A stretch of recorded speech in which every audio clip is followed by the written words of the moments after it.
নমস্কার বন্ধুরা, আজ চলে এসেছি আরও একটি নতুন ভিডিও নিয়ে। সরস্বতী পুজোর দিন এই ফলটি কোথাও পেলে একদমই ছাড়বেন না। এই ফলটি বাড়িতে আনলে আপনাদের সকল মনস্কামনা পূরণ হবে।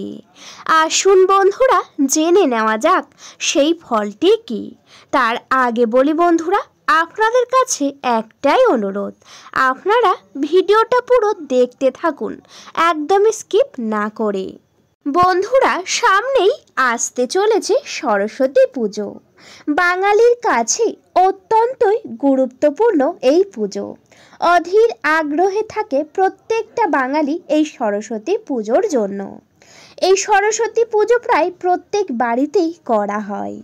যে সকল বাড়িতে সরস্বতী পূজা করা হয় সেই সকল বাড়িতে শিক্ষার সর্বদাই উন্নতি হয়। সেই কারণে প্রত্যেক বাড়িতেই মা সরস্বতীর পূজা করা অত্যন্তই শুভ। ঠিক তার সাথে সাথেই এই ফলটি পেলে অবশ্যই বাড়িতে আনবেন এই সরস্বতী পুজোর দিনে। এতেও কিন্তু আপনাদের বাড়ির শিক্ষার উন্নতি হবে। তার জন্য কি করতে হবে চলুন জেনে নেওয়া যাক। বন্ধুরা, সরস্বতী পুজো নিয়ে সবার মনে নানান প্রশ্ন জেগেছে। কেউ বলছে 2 ফেব্রুয়ারি, কেউ বলছে 3 ফেব্রুয়ারি।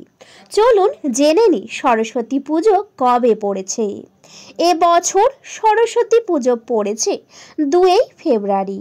আর এই দিন পূজা করার শুভ মুহূর্ত হলো সকাল 9টা বেজে 14 মিনিট থেকে বেলা 12টা বেজে 1 মিনিট পর্যন্ত।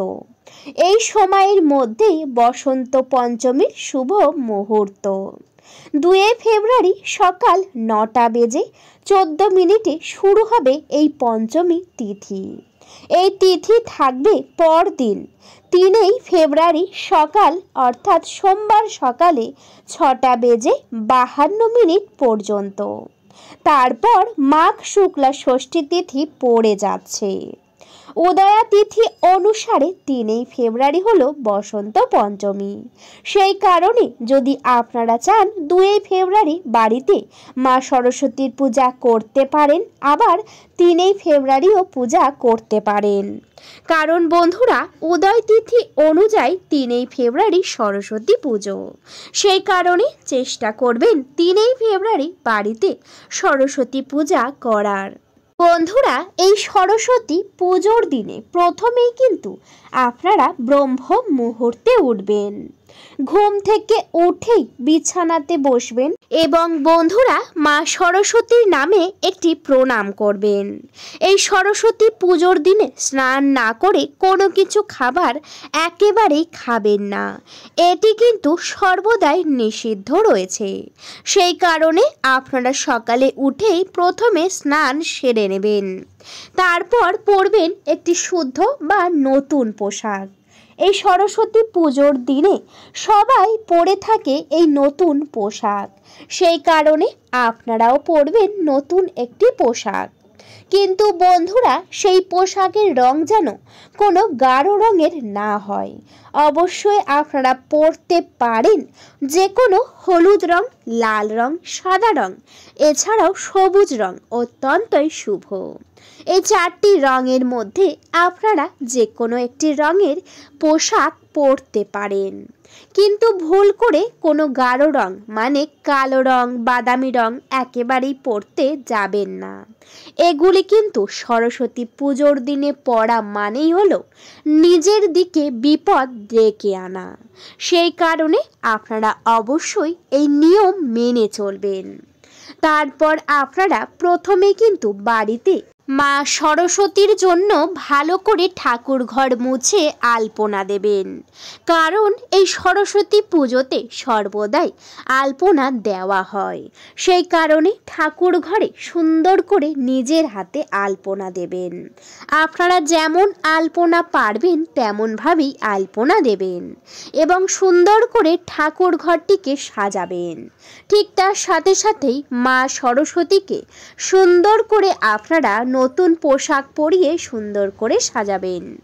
যদি আপনাদের বাড়িতে মা সরস্বতীর বিগ্রহ থাকে তাহলে অবশ্যই প্রথমেই স্নান করাবেন, তারপর একটি নতুন পোশাক পরাবেন।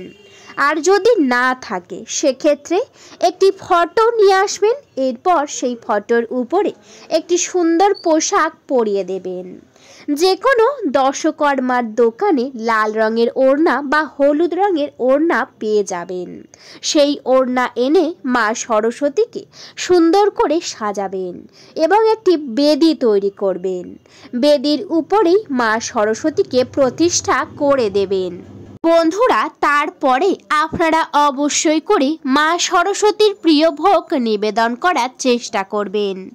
যেমন বেসনের লাড্ডু, এমনি লাড্ডু, যে কোনো সাদা রঙের মিষ্টি।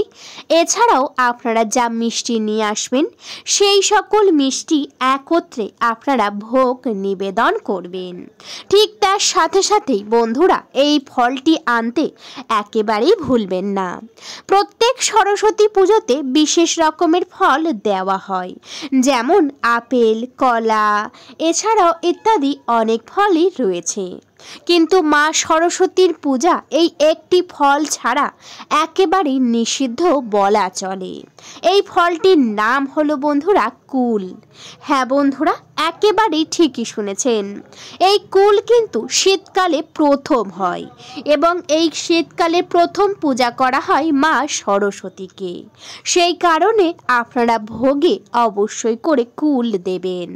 বন্ধুরা, এই সরস্বতী পুজোর দিনে যদি কেউ আপনাদের বাড়িতে কুল নিয়ে আসে তা কিন্তু অত্যন্তই শুভ। সেই কুল নিয়ে প্রথমেই ধুয়ে ভালো করে মায়ের ভোগে সমস্ত ফলের সাথে অবশ্যই ভোগ নিবেদন করবেন। এই কুল কিন্তু মা সরস্বতী অত্যন্ত প্রিয়, সেই কারণে এই কুল আনতে একেবারেই ভুলবেন না। সমস্ত ভোগ একত্রে মা সরস্বতীর সামনে দিয়ে আপনারা কিন্তু তারপর মা সরস্বতীর প্রণাম সেরে পুষ্পাঞ্জলি দিয়ে নেবেন।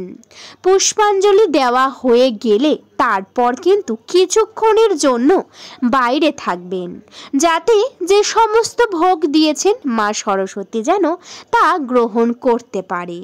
যদি আপনাদের বাড়িতে কোনো বাচ্চা রয়েছে যার শিক্ষাক্ষেত্রে বা পড়াশোনায় একেবারেই মনোযোগ নেই, সেই বাচ্চাটার যে কোনো একটি বই নিয়ে অবশ্যই মা সরস্বতীর সামনে রাখবেন এবং সেই বাচ্চাকে নিয়ে যাবেন মা সরস্বতীর সামনে এবং মা এবং বাচ্চা দুজনে একত্রে বসে মা সরস্বতীকে প্রণাম করবেন। এর ফলে কিন্তু সেই সকল বাচ্চার পড়াশোনায় মনোযোগ ফিরবে স্বয়ং মা সরস্বতীর আশীর্বাদে। বন্ধুরা, কিছুক্ষণ হয়ে যাবার পর আপনারা তারপর ঠাকুর ঘরে প্রবেশ করবেন এবং সমস্ত ভোগ তুলে নেবেন। সমস্ত ভোগ তুলে সবাইকে দেবেন।